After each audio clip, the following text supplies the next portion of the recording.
দেশবাসী আসসালামু আলাইকুম। আশা করি সবাই ভালো আছেন। বর্তমান সাম্প্রতিক বিষয় নিয়ে আমি একটা কথা বলবো, সেটা হচ্ছে বাংলাদেশ 90% মুসলিম দেশ, আপনারা সবাই জানেন। এখানে বিশ্ব ইজতেমা আমাদের একটা ধর্মেরই অংশ আমি মনে করি। সেখানে বর্তমান সময়ে শেখ হাসিনার দোসররা, আওয়ামী লীগের দোসর যারা ছিল, তারা এর ভিতর ঢুকে বিশৃঙ্খলা সৃষ্টি করতে যাচ্ছে। আমরা মুসলিম উম্মাহ, আমরা সবসময় একতা থাকবো।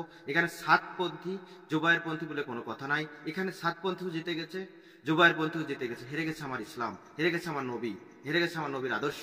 আমি একটা কথা বলতে চাই দেশবাসীর উদ্দেশ্যে, যে আমরা মুসলিম ধর্ম, আমরা সবসময় শান্তি প্রতিষ্ঠা করব। তাদের উদ্দেশ্য, সাতপন্থীর উদ্দেশ্য ইসলাম প্রতিষ্ঠা করা, জুবায়ের পন্থীর উদ্দেশ্য ইসলাম প্রতিষ্ঠা করা। আমরা আলাদা আলাদা দিন, প্রশাসনের দৃষ্টি আকর্ষণ করবো যে আমরা আলাদা আলাদা দিন ফিক্সড করে আমরা আলাদা আলাদা স্থানে ইজতেমা করি। এটা আমাদের ইসলাম, শান্তি থাকবে, মানুষ ভোগান্তিতে পড়বে না। দেখেন, আমি একটা কথা বলতে চাই, এই বিশ্ব ইজতেমা প্রতিবারে ন্যায় এবারও শুরু হচ্ছে। দেখেন, বাইরের দেশ আমাদের এখান থেকে কিছু শিক্ষা নেয়। ইসলাম যারা মানে কি বলে আর কি, হাই এডুকেটেড পারসন না, তারা এখান থেকে কিছু শিক্ষা নেয়।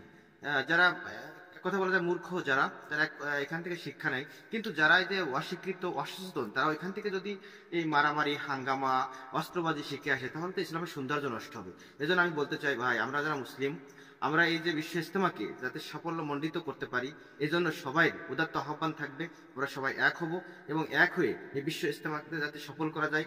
ইসলাম বিশ্বের যে শান্তি প্রতিষ্ঠা করেছে, এটা যাতে এই ধারাবাহিকতা ঠিক থাকে। আমরা কেউ উগ্রপন্থী হব না, কেউ কোনো পক্ষে যাব না, আমরা সবাই নবীর আদর্শে আদর্শিক হব। আমি বড় বড় দল যারা বাংলাদেশ জামাত ইসলাম, বিএনপি এবং গণ অধিকার পরিষদ, আমরা সবাই ঐক্যবদ্ধ থাকবো, যাতে এই বিশ্ব ইজতেমার ভিতর বাংলাদেশ ছাত্রলীগ, যারা ওই সাদ্দাম ইরানের সময় যারা বিভিন্ন স্থানে বিভিন্ন ভূমিকা রাখছে, এই দেশ এবং ভারতের এজেন্ডা বাস্তবায়ন করার জন্য যারা ভূমিকা রাখছে, তারা যেন আবার বিশ্ব ইজতেমার ভিতর ঢুকে, তারা ওই চট করে ঢুকে পড়ার মতো একটা কাজ যাতে না করতে পারে। প্রিয় দেশবাসী, আমি আর তার সাথে আর একটা কথা বলতে চাই, যে এই বিশ্ব ইজতেমা এটা আন্তর্জাতিকভাবে স্বীকৃতি আছে। এটা ভারত থেকে, বিভিন্ন দেশ থেকে, পাকিস্তান থেকে লোক আসে। যদি এই বিশৃঙ্খলা সৃষ্টি হতে চাই, তাহলে আমাদের দেশের ক্ষতি, আমাদের ইসলামের ক্ষতি। সুতরাং আমরা যাতে এই সাম্প্রতিক যে বিষয়টা চলতেছে, এটাই আমরা কান দিব না। আমরা ইসলাম শান্তি প্রতিষ্ঠা করেছে। বেধর্মী যারা আছে দেশে, তারা দেখবে যে ইসলাম আসলে শান্তির ধর্ম।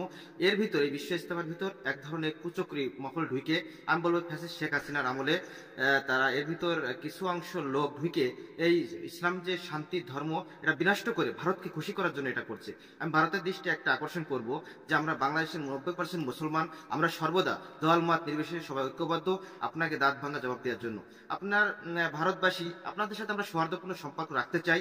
যদি আমার সার্বভৌমত্ব, আমার অর্থনৈতিক, আমার বিভিন্ন দিক যেটা আছে, সেটার দিকে যদি আপনি আঘাত না আনেন, আপনার সাথে আমার কোনো নাই আর কি, শত্রুতা নাই। আর যদি আমার এই ভূখণ্ডের দিকে আপনি কোনোভাবে কুনজর দেন, আপনার চোখ উঠাই ফেলবো, তাতে আমাদের কিছু হবে না, আমরা কোনো ভয় ভীতি পাবো না।